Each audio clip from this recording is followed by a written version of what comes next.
Hello everyone, তো চলো আজকে ম্যাঙ্গো কুলফি বানানো যাক। তো লাগবে পাকা আম, কাজু, কিশমিশ, গুঁড়ো দুধ আর চিনি। প্রথমে আমের মুখটা এভাবে একটু কেটে নিতে হবে। তোমরা কিন্তু খুব সাবধানে এটা করো। তারপর আমের আঁটিটা খুব ভালো করে বার করে নিতে হবে চামচ বা ছুরির সাহায্যে। খুব সাবধানে করো, আর কাজটা কিন্তু মোটেই সহজ নয়। আমি একাই সবটা করেছি, মাম্মা বাবিকে কিচ্ছু করতে দিইনি। এভাবে ফাঁকা করে নিয়েছি। তারপর কড়াইতে একটু জল গরম করার পর গুঁড়ো দুধ মিশিয়ে দিয়েছি। গুঁড়ো দুধ আমি হাফ বাটি মতো দিয়েছি, একটু গাঢ় গাঢ় করবো বলে। দেখতেই পাচ্ছ একাই করছি সবটা। দেন তোমরা তোমাদের পরিমাণ মতো চিনি দিতে পারো। তারপর আমি দিলাম কয়েকটা কিশমিশ। তো দুধটা ঠান্ডা করে নিয়েছি।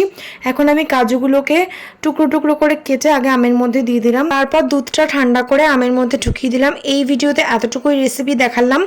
কেমন কি জমলো সেটা দেখতে হলে অবশ্যই ইউটিউব থেকে হলে সাবস্ক্রাইব করো, আর ফেসবুক থেকে হলে ফলো করো।